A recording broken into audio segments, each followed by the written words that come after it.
Hello বন্ধুরা, আজ আমরা পঞ্চম শ্রেণীর বিষয় বাংলার প্রশ্নপত্র আলোচনা করব। এটি শুধু সিসি পদ্ধতি অনুসরণে করা হয়েছে, যার পূর্ণমান 30, সময় 1 ঘন্টা। পঞ্চম শ্রেণীর বিষয় বাংলা পরীক্ষার্থীর নামের জায়গায় নাম, ক্রমিক সংখ্যা, বিদ্যালয়ের নাম লিখবে এখানে, বিদ্যালয়ের নাম।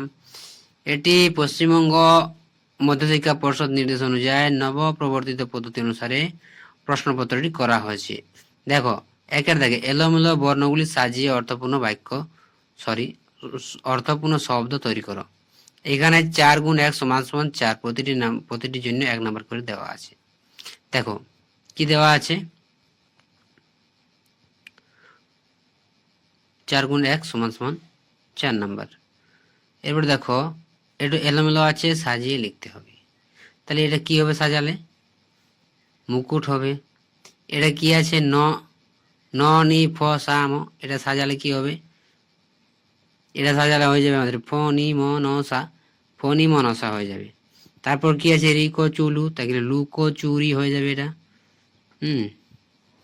লুকো চুরি হয়ে যাবে। এটা কি? নকা খা, তো এটাকে সাজালে হবে আকাশ খানা। দুইয়ের থেকে দেখো, ক স্তম্ভের সঙ্গে খ স্তম্ভ মেলাও। এখানে তোমাদের 5 নম্বর আছে, 5 গুণ 1 সমান সমান 5। দেখো, কুমির থাকে কোথায়? নদীতে, কুমির হবে নদী। শিয়াল থাকে জঙ্গলে, আলু খেতে, আখ চিনি হয়, গরু খড় খায়। এরপর দেখো, 3-এর দাগের প্রশ্নগুলো, বিপরীত শব্দ লেখো। এখানে তোমাদের 4 নাম্বার, 4 গুণ 1 সমান সমান 4। প্রথম প্রশ্ন কি দেওয়া আছে? নিচে থেকে উপরে, আলো থেকে অন্ধকার, দূরে থেকে কাছে, আর ভর্তি থেকে খালি।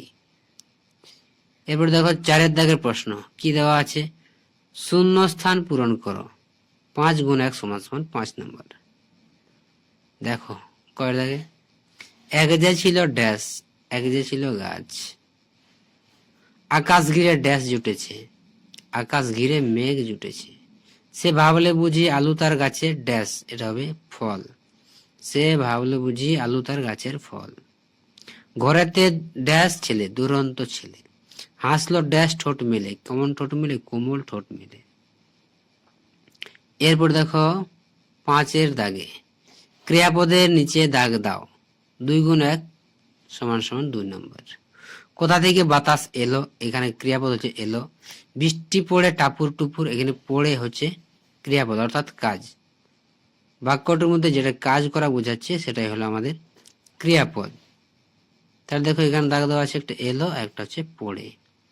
এরপর আমরা দ্বিতীয় পেজে চলে যাই। দেখো প্রথমে কি দেওয়া আছে? 6-এর দাগে, বাক্য রচনা লেখো বা বাক্য রচনা করো। 2 গুণ 1 সমান সমান 2 নাম্বার। প্রথমে কি দেওয়া আছে? সময়। দেখো সময় থেকে কি হবে? সঠিক সময়ে সঠিক কাজ করলে সাফল্য আসে। ক্ষয় চাষ, কৃষকরা মাঠে মাঠে ধান চাষ করছেন। 7-এর থেকে একটি বাক্য প্রশ্ন উত্তর দাও। 4 গুণ 1 সমান সমান 4। কোন কোন বাংলা মাসে সাধারণত বৃষ্টি হয়? যেমন কোন কোন মাসে? আষাঢ় শ্রাবণে হয়। এখন দেখতে পাচ্ছ কোন কোন মাসে বৃষ্টি হচ্ছে। তাহলে কোন কোন মাসে বৃষ্টি হয়? আষাঢ় শ্রাবণ। এটা ভালোভাবে লিখবে। তারপর মায়াতরু শব্দটির অর্থ কি? মায়াতরু শব্দটির অর্থ হলো মায়াবী গাছ। বাংলার বাঘ কাকে বলা হয়? স্যার আশুতোষ মুখোপাধ্যায়কে বাংলার বাঘ বলা হয়। এবার দেখো কি আছে? ঝড়। ঝড় কবিতা কার লেখা? ঝড় কবিতাটি মৈত্রী দেবীর লেখা। বানানটা কিন্তু ঠিকভাবে লিখবে, মৈত্রেয়ী দেবী লিখেছেন। এরপর দেখো 8-এর থেকে প্রশ্ন দেওয়া আছে। নিচের প্রশ্নগুলোর সংক্ষেপে উত্তর দাও। 2 গুণ 2 সমান সমান 4 নাম্বার। ম্যানগ্রোভ বনাঞ্চলের 2টি বৈশিষ্ট্য লেখো। দেখো ম্যানগ্রোভ বনাঞ্চলের 2টি বৈশিষ্ট্য লেখো। 1 নম্বর কি? ম্যানগ্রোভ বনাঞ্চলের বৈশিষ্ট্য হলো 1 নম্বর, এই বনাঞ্চলে সর্বদা চিরহরিত উদ্ভিদ দেখা যায়। 2, এখানকার বেশিরভাগ উদ্ভিদে শ্বাসমূল ও ঠেসমূল দেখা যায়। এরপর ক্ষয়ের দাগে দেখো কি দেওয়া আছে। প্রথমবারের আবেদনে ফণিমনসা গাছ জুড়ে কেমন পাতা হয়েছিল? তারপরে আছে এর সাথে আরেকটি প্রশ্ন, সেসব পাতা ফণিমনসা হারালো কি করে? তো প্রথম প্রশ্নের উত্তর দেখো, প্রথম অংশ হচ্ছে প্রথমবারে আবেদনে ফণিমনসার গাছ জুড়ে সোনার পাতা হয়েছিল। আর দ্বিতীয় অংশ বলছে সেসব পাতা ডাকাত দল এসে চুরি করে নিয়ে গেল। এই ছিল তোমাদের বাংলা একটি সাজেশন।